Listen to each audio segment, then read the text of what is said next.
और मैं अखिल भारतीय कांग्रेस कमेटी की महामंत्री माननीय श्रीमती प्रियंका गांधी जी से अनुरोध करूंगा कि दमोह की जनता को संबोधित करें। बहनों और भाइयों, काफी समय से आप इंतजार कर रहे हैं। सबसे पहले आप सबको इसके लिए बहुत बहुत धन्यवाद और इस सभा में आपका स्वागत। श्री कमलनाथ जी, श्री सीपी मित्तल जी, श्री सुरेश पचौरी जी, श्री रतन चंद्र जैन जी, श्री अजय टंडन जी, श्री प्रदीप खटीक जी, श्री ब्रिजेंद्र लोधी जी, श्री प्रताप सिंह लोधी जी, श्री विक्रम सिंह जी, श्रीमती ज्योति पटेल जी, आप सबका और सभी नेताओं का, सभी पार्टी के पदाधिकारियों का इस सभा में बहुत बहुत स्वागत। सबसे पहले मेरे साथ कहिए, भगवान जागेश्वर नाथ जी की, नौलेश्वर महादेव जी की। और आज वाल्मीकि जी की जयंती है, उनको भी बहुत बहुत नमन। ये महारानी दुर्गावती जी की धरती है। राजा नल और रानी दमयंती की कहानी भी यहीं पे, इसी धरती की एक कहानी है, विश्व प्रसिद्ध है। यहाँ से बहुत वीरों ने 1857 से लेकर आज़ादी की लड़ाई तक, देश की आज़ादी तक, इस देश के लिए बलिदान दिए, इस देश के लिए लड़े। आप सब जानते नहीं होंगे, लेकिन मैं पिछले 3-4 सालों से मैंने यूपी में काम किया और बुंदेलखंड के कुछ इलाके जो यूपी में हैं, उनका मैंने काफ़ी दौरा किया है और काफ़ी मैं लोगों से मिली हूँ, मैंने बातचीत की है। जैसे कमलनाथ जी ने कहा, एक समय में कांग्रेस ने एक बड़ा पैकेज दिया था बुंदेलखंड के लिए। आज परिस्थितियां कुछ अलग हैं, चुनाव का समय है। आपको आदत होगी कि जो भी नेता आता है, जिस पार्टी का होता है, उस पार्टी के बारे में बात करता है और दूसरी पार्टी की आलोचना करता है। तो कभी कभी मुझे लगता है कि जो वो कह रहे हैं, जो हम कह रहे हैं, हम कहते हैं कि वो भ्रष्ट है, वो कहते हैं हम भ्रष्ट हैं, हम कहते हैं उन्होंने कुछ नहीं कहा, वो करा, वो कहते हैं कि हमने कुछ नहीं करा। और इस तू मैं के बीच आपको ये निर्णय लेना होता है कि आप किसका समर्थन करेंगे। और ये तू मैं कभी कभी दोनों तरफ से एक ही जैसे लगने लगती है। तो मैं थोड़ा सा हट के आज आपसे कुछ बातें करना चाहती हूँ। मैं आपसे पूछना चाहती हूँ, आवाज नहीं आ रही, उधर जाऊं, उस तरफ आ रही है, देखिए अब आ रही है, अब आई, आ गई। तो इधर से बोलूं, उधर से बोलूं, चेक करिए, चेक करिए, यहीं से बोलूं, अब आ रही है, थोड़ा जोर से बोलूंगी। तो मैं कह रही थी, मैं कुछ हट के कुछ बातें करना चाहती हूँ। मैं आज ये सवाल उठाना चाहती हूँ कि आप जनता हैं इस देश के, प्रदेश के, आपकी क्या उम्मीद है राजनीतिक दल से, नेताओं से, सरकार से। देखिए, एक जमाना था जब बड़े बड़े महापुरुष थे, जब हमारी उम्मीदें भी जो उनसे थी बहुत ऊंची थी। एक सादगी का जीवन, सभ्यता, एक दूसरे की विचारधारा के खिलाफ भी हो तो एक दूसरे से जब मिलते तो हम ये उम्मीद रखते थे कि आदर पूर्वक बात करेंगे, एक दूसरे के प्रति अच्छा व्यवहार रहेगा। हम ये उम्मीद रखते थे कि हमारा नेता, उसका जीवन थोड़ा सादगी का जीवन होगा, देश सेवा में, प्रदेश की सेवा में, और करुणा भरा उसका जीवन होगा, उसका चरित्र होगा। लेकिन जैसे जैसे समय आगे बढ़ता चला गया तो हमारी उम्मीदें घटती चली गई। और आज जब मैं जनता से पूछती हूँ कि आपकी क्या उम्मीद है सरकार से, नेता से, तो लगभग एक ही जवाब आता है कि देखिए, हमारा जीवन मुश्किल का जीवन है, मुश्किलों से भरा हुआ है, संघर्ष से भरा हुआ है। तो हम जो न्यूनतम हमारी उम्मीद है अपने नेताओं से, अपनी जो राजनीतिक दल हैं, सरकारों से, कि इस संघर्ष के जीवन में हमारी थोड़ी बहुत सहायता हो जाए, हमें आगे बढ़ाएं। ये जो सड़कें हैं, पानी है, बिजली है, ये बन जाए, हमें बिजली मिल जाए, महंगाई से थोड़ी राहत मिल जाए, रोजगार मिल जाए, हमारा भविष्य बन जाए। बाकी आप सब रात दिन मेहनत करते हैं, कोई खेती में करता है, कोई रोजगार करता है। यहाँ से पलायन बहुत है, लोग दूर दूर जाते हैं रोजगार ढूंढने के लिए। जो दूर जाते हैं अपनी परिवारों को छोड़ के जाते हैं, दिन रात काम करते हैं, पैसे भेजते हैं घर। किस लिए? ताकि आपका भविष्य मजबूत बने। और आपकी उम्मीद यही रहती है कि जो भी सरकार आए, इस भविष्य को मजबूत बनाने में, आपके जीवन के निर्माण में वो आपके साथ भागीदार हो और आपकी मदद करें। लेकिन परिस्थितियां कुछ अजीब सी बन गई हैं। हम रोजगार की बातें करते हैं, यहाँ पलायन बहुत है। अब पलायन कब होता है? पलायन तब होता है जब अपने इलाके में, अपने जिले में, अपने प्रदेश में कम रोजगार मिलता है। तभी इंसान सोचता है कि भाई यहाँ मेरा कुछ बन नहीं रहा है, मैं शहर में जाके कुछ काम करता हूँ, हो सकता है कि कुछ बन जाए। तो पलायन किस लिए हो रहा है? क्योंकि रोजगार आपको मिल नहीं रहे। और रोजगार क्यों नहीं मिल रहे हैं?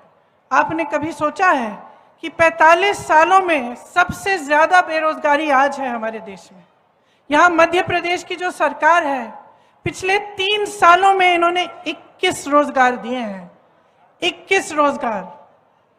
अगर इतनी बेहाल स्थिति नहीं होती तो हास्य स्थिति होती कि एक सरकार जिसके पास सत्ता है, जो 18 सालों से सत्ता में है, वो मात्र 3 सालों में मात्र 21 रोजगार दे रही है। आप पुलिस वाले हैं, आप ध्यान से मेरी बातों को सुन रहे हैं। कितनी सरकारी नौकरियां खाली पड़ी हैं, कितने पद खाली हैं। यहाँ मध्य प्रदेश में जो स्वास्थ्य की व्यवस्था है, उसमें देखिए तमाम डॉक्टरों के पद खाली हैं। नौजवान हैं पढ़े लिखे, ऐसे नौजवान हैं जिन्होंने काम किया है, जिनके माता पिताओं ने बचत करके उनको मुश्किल से पढ़ाया लिखाया है, डिग्रियां हैं, भर्ती की प्रतीक्षा भर्ती की जो टेस्ट है वो भी किए हैं, लेकिन भर्ती नहीं होती। यूपी में मैं तो ऐसे लोगों से मिली हूं जिन्होंने 6 बार एग्जाम दिया क्योंकि घोटाले हो रहे हैं उसमें। तो एक तरफ से भर्ती भी नहीं होती, पद खाली हैं, उनको भरा नहीं जाता। जो रोजगार बनाने के माध्यम थे उनके बारे में आप थोड़ा सा सोचिए। रोजगार बनते कहाँ से थे? एक तो बड़ी बड़ी जो सरकारी पीएसयू होते थे, BHAL, HAL, इस तरह के जो पीएसयू थे, इनसे बहुत रोजगार बनते थे। और सब चाहते भी थे कि सरकारी किसी बड़ी संस्थानों में ही हमारी नौकरी हो जाए तो हमें सुरक्षित पूरा जीवन हम सुरक्षित रहेंगे, पेंशन भी अच्छा मिलेगा। आज स्थिति क्या है?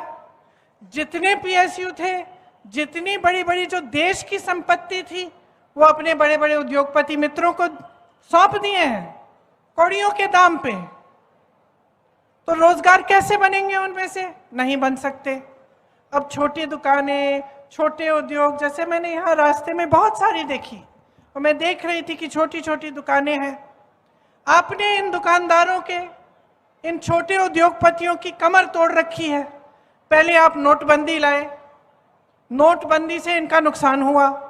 उसके बाद कोरोना आया, कोरोना में शायद हमारे ही देश में किसी को राहत नहीं मिली होगी। बाकी देशों में दुकानदारों को, छोटे बिजनेसों को खास राहत मिली थी कोरोना के समय, यहाँ नहीं दी गई। ठीक है, उसके बाद क्या किया इन्होंने? GST लाए। GST से और भी मुश्किलें बढ़ गई। तो जो छोटे उद्योग थे वो लगभग बंद होने के कगार पे आ गए, और जो बड़े बड़े उद्योगपति हैं उनके हजारों करोड़ लोन माफ हो रहे हैं, उनके उद्योग बड़े होते चले जा रहे हैं, उनको देश की संपत्ति सौंपी जा रही है। तो वहां से भी रोजगार नहीं आने वाले। तीसरी जगह जहां से रोजगार आते थे, खेती किसानी से और ग्रामीण रोजगार से। मनरेगा को इन्होंने कमजोर बनाया, किसानों की कमर तोड़ी, हर जगह हर तरफ से महंगाई, पेट्रोल, डीजल, खाद, कुछ भी हो, किसानों को कोई राहत नहीं मिली, बल्कि इस तरह के कानून ला रहे थे जिससे आपके जो हक हैं वो और भी कम हुए। आप ही के संघर्ष थे, किसानों का जो बड़ा संघर्ष था उसकी भी कोई सुनवाई नहीं रही। तो रोजगार के जो माध्यम थे वो लगभग बंद हो गए। इसके साथ साथ महंगाई बढ़ती चली जा रही है। आपके जीवन में संघर्ष है, किस लिए है? अपने बच्चों का भविष्य बनाते हैं आप, बचत करने की कोशिश करते हैं। आज हर चीज पे जीएसटी, बच्चों की किताबें खरीदने जाएंगे जीएसटी, महंगी हो गई। यूनिफॉर्म खरीदना है, महंगा हो गया। इलाज कराना है किसी का, महंगा है। 10 बार सोचना पड़ता है कि अस्पताल ले जाएं, अस्पताल में पता नहीं डॉक्टर मिलेगा कि नहीं। अगर घर में कुछ नुकसान हुआ है, कुछ टूट गया है, उसकी मरम्मत करवाने के लिए सीमेंट पे जीएसटी, रोड़ी पे जीएसटी, बालू भी महंगी।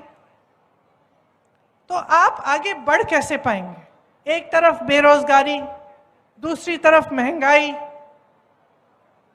मैंने आपकी बात की, आप सुन रहे हैं। सरकारी जितने भी अधिकारी हैं, जिसकी भी सरकारी नौकरी है, एक ही मांग है आपकी आज, एक ही मांग है कि हमारी पुरानी पेंशन दे दो, है कि नहीं? और क्यों है ये मांग? क्योंकि जो नौकरी आपने वफादारी से 20 सालों के लिए की, एक तरह से वो भी तो देश सेवा है। आपने देश के लिए सेवा की, आपने नौकरी की, तो क्या ये आपका हक नहीं बनता कि आप बाद में सुरक्षित रहें? तो यही आपकी मांग है कि हमें पुरानी पेंशन स्कीम दिलवा दीजिए। और जवाब क्या मिलता है? ऐसे नेता हैं, ऐसी सरकार है जिससे आपको जवाब मिलता है कि इसके लिए पैसे नहीं हैं। अगर पैसे नहीं हैं तो जो बड़े बड़े उद्योगपति हैं, अडानी जी जैसे, उनके कर्ज माफ करने के लिए पैसे कहां से आते हैं? हजारों करोड़ रुपए आपने उनके माफ किए, देश की संपत्ति आपने उनको सौंप दी। आप खुद 8,000 करोड़ के एक हवाई जहाज में घूम रहे हैं। अच्छा खासा संसद भवन था, उसके सुंदरीकरण में आप 20,000 करोड़ डालने के लिए तैयार हैं। एक बड़ा हॉल बनाया आपने दिल्ली में, 27,000 करोड़ उसमें आप खर्च रहे हैं। और फिर आप कहते हैं कि आपके पास पेंशन के लिए पैसे नहीं। आप कहते हैं कि किसानों के पास उनके कर्ज माफ करने के लिए पैसे नहीं है। तो जनता का विश्वास कैसे होगा आप में? बड़े बड़े इवेंट होते हैं, मीडिया रोज रोज आपको बताती है कि कितना काम हो रहा है, क्या नहीं हो रहा है देश में, लेकिन क्या आप अपने जीवन में इस काम को देख रहे हैं? आपका जीवन कैसा है? मैं आपसे पूछना चाहती हूं, इतने सालों से भाजपा की सरकार आपके प्रदेश में है,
में रोजगार नहीं दोगे और चुनाव के 2 महीने पहले कह दोगे लो लाडली स्कीम ले लो, 1500 रुपए पकड़ो, वोट दो।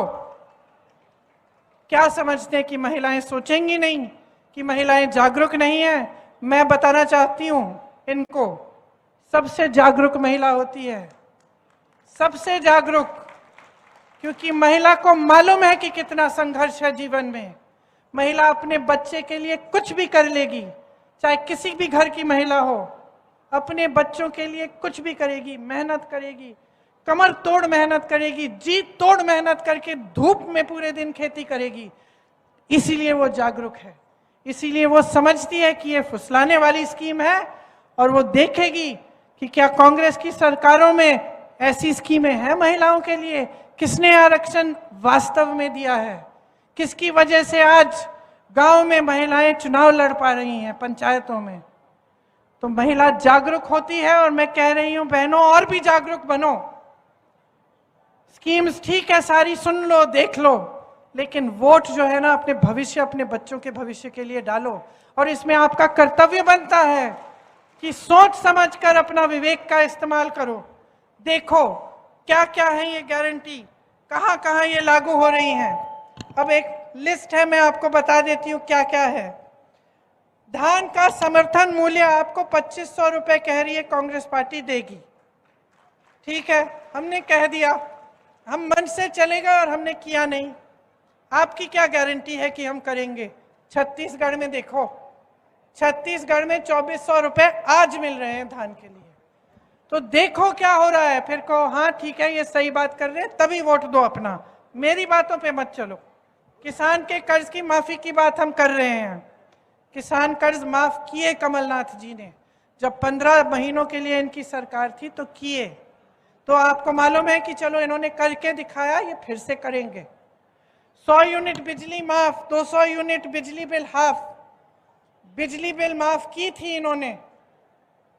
तो जब आप देख रहे हैं कर्नाटका में भी हो रही है, तो जब आप देखें कि हाँ इन्होंने करके दिखाया है, इनके प्रदेशों में है, तभी कहिए ठीक है हम इनकी बात मान के वोट देते हैं इनको। तो मैं जागरूकता सिर्फ भाजपा के लिए नहीं मांग रही हूं, मैं आपकी जागरूकता हमारे लिए भी मांग रही हूं। मैं कह रही हूं कि आप जागरूक बनो, हमसे भी सवाल उठाओ, और अगर ये गारंटी पूरी नहीं होगी तो दोबारा वोट मत दो। तो देखिए सब कुछ आपके हाथों में है। गैस के सिलेंडर हमने कहा है 500 रुपए में दिलवाएंगे, अब देखिए ये 1200 रुपए में दिलवा रहे थे, चुनाव आने लगा झट से कम कर दिया। पहले क्यों नहीं किया, पहले कम क्यों नहीं किया? कितने घोटाले, इनसे 220 घोटाले गिनना भी बंद कर दिया मैंने। पहले तो शुरू में मध्य प्रदेश आती थी, गिनती थी, शिक्षा घोटाला, भर्ती घोटाला, सड़कों पे घोटाला, पता नहीं व्यापम घोटाला गिनती थी। अब कहते भैया मुझे ये लिस्ट ही नहीं पढ़ रही, जनता बेचारी भुगत रही है, इतना भ्रष्टाचार है, रिश्वतखोरी से आप परेशान हो, नौकरी लेने जाना है, इलाज कराने जाना है, जहां भी जाना है रिश्वतखोरी। तो अब मैं सिर्फ ये कहना चाहती हूं कि आप अपना भविष्य अपने हाथों में लो।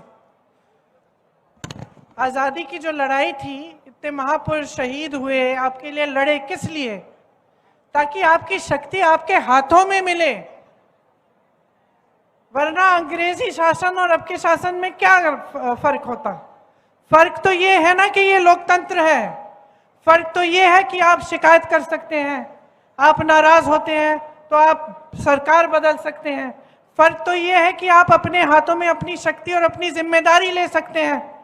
यही तो संविधान ने दिया है आपको, और यही तो सबसे बड़ी चीज है।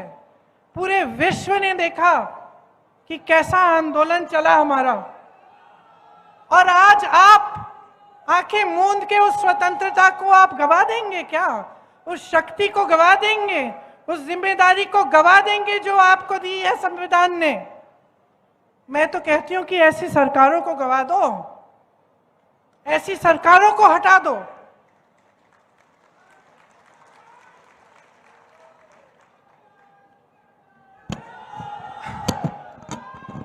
आप अपने भविष्य के लिए नहीं लड़ेंगे तो कोई नहीं लड़ पाएगा आपके लिए। आज हम चीखते हैं, चिल्लाते हैं, जहां जहां जाते हैं हर मंच पर हम कहते हैं कि जागरूक बनो, जागरूक बनो। हम लड़ रहे हैं आपके लिए, हम लड़ रहे हैं संविधान के लिए, हम लड़ रहे हैं भ्रष्टाचार के खिलाफ, हम लड़ रहे हैं। रोज कह रहे हैं कि इन बड़े बड़े उद्योगपतियों को सारी संपत्ति सौंप रहे हो, जनता को उसके पैसे वापस करो, जनता को, देश को अपनी संपत्ति वापस करो। लेकिन जब तक आप नहीं जागेंगे, जब तक आप लड़ना नहीं सीखेंगे, जब तक आप सवाल नहीं उठाना सीखेंगे, तब तक कुछ नहीं बदल पाएगा बहनों और भाइयों। तो मेरी बातें ध्यान से सुन रहे हो, सोचो इनके बारे में। घर जाओगे, दुकान चलाते हो तो सोचो क्या मुश्किलें बढ़ी कि कम हुई। खेती में जाते हो, सोचो मुश्किलें बढ़ी कि कम हुई। रोजगार ढूंढने निकलते हो तो सोचो पहले ग्रामीण रोजगार मिलता था, पहले रोजगार के मौके थे कि नहीं, पीएसयू होता तो आपको नौकरी मिलती कि नहीं। और सोचो और अपने विवेक पर, अपने अनुभव के आधार पर अपना वोट डालो। अपने देश को, अपने प्रदेश को, अपने भविष्य को, अपनी आने वाली पीढ़ी को आप बचाओ। यही मैं मांगने आई हूं आपसे, वोट नहीं मांगूंगी। मैं जानती हूं कि जब आप जागरूक बनेंगे, जब आप ये सवाल उठाना शुरू करेंगे, जब आप सोच समझ के अपना वोट डालेंगे, तो इस चुनाव में एक ही जगह आपका वोट जाएगा और वो कांग्रेस पार्टी के पास जाएगा। इसीलिए अब मैं और भी गारंटी पढ़ के सुना सकती हूं, लेकिन आप देख लीजिएगा, सब बताते रहते हैं। आप सोच समझ के अपना वोट डालिए और जो गारंटी है जो हम दे रहे हैं उनके बारे में ठीक तरह से समझिए। यहाँ से पलायन बंद करवाइए, रोजगार के मौके यहीं पे आपको मिलने चाहिए। अपने बुंदेलखंड को मजबूत बनाइए। जिस तरह के पैकेज आपको कांग्रेस की सरकार ने दी थी, और इस तरह के पैकेज फिर से आए आपके प्रदेश में और आपके इलाके में, आपको मजबूत करें। तो बहुत बहुत धन्यवाद। ध्यान से मेरी बातें सुनिए, याद रखना, भूलोगे तो नहीं। बहनों बताओ, याद रखोगे? ये जो स्कीमें हैं ठीक है, लेकिन वोट आपका अपने भविष्य पे डालो, अपनी मजबूती, अपनी शक्ति पे। अब एक बार मेरे साथ जोर से बोलो, जय हिंद, जय हिंद, जय हिंद। धन्यवाद। धन्यवाद मैडम।